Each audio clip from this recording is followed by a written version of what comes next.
ክርስቲያኖ ሮናልዶ ብዙዎች የእግር ኳስ ታሪክ የምንጊዜ ምርጥ ተጫዋች ወይንም ጎት ይሉታል። ነገር ግን ስለ ሮናልዶ ስኬት እንጂ ስለ ህይወቱና ስለ አካላዊ ብቃቱ ያሉት አስገራሚ ሚስጥሮች ስንቶቻችሁ ታውቃላችሁ? ዛሬ በዓለም ላይ ያሉ 10 አስደናቂ የሮናልዶን እውነታዎች ይዘንላችሁ መጥተናል። ቁጥር 1 ላይ የምነግራችሁ እውነታ ሮናልዶ ከሰው በላይ መሆኑን ያረጋግጥላችኋል። ሮናልዶ የተሰየመው በታዋቂው የእግር ኳስ ተጫዋች ሳይሆን በአሜሪካው ፕሬዝዳንት ሮናልድ ሬገን ስም ነው። አባቱ ለፕሬዝዳንቱ በነበራቸው አድናቆት ነው ይህንን ስም ያወጡለት።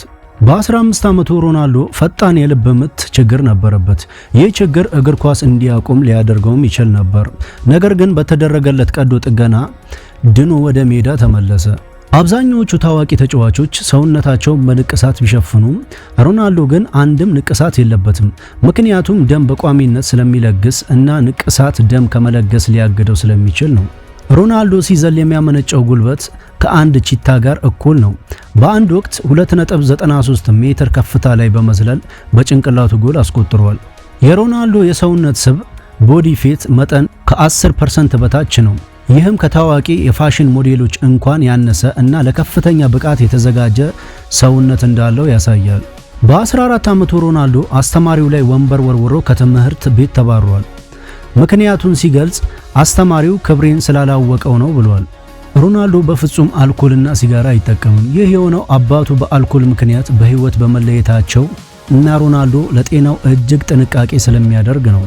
ሮናልዶ በኢንስታግራም ላይ በዓለም ላይ ብዙ ተከታይ ያለው ግለሰብ ነው። የእሱ ተከታዮች ቁጥር ከብዙ ትላላቅ ሀገሮች ህዝብ ብዛት ይበልጣል። በትውልድ ቦታው ማዴራ ፖርቹጋል ውስጥ ለራሱ ክብር የሚሆን CR7 የተባለ ሙዚየም አለው። እዚያም ያሸነፋቸውን ዋንጫዎችንና ሜዳሊያዎችን በሙሉ ማየት ይቻላል። ሮናልዶ አሁን ላይ ካለው ትክክለኛ እድሜው ይልቅ የሰውነት ብቃቱ ከ10 ዓመት በላይ ያነሰ ነው። ይህ ማለት በ40 ዓመቱ የ20ዎቹ መጨረሻ ላይ ያለ ወጣት ጥንካሬ ያለው። ለእናንተ ሜሲ ወይንስ ሮናልዶ የትኛውን ትመርጣላችሁ?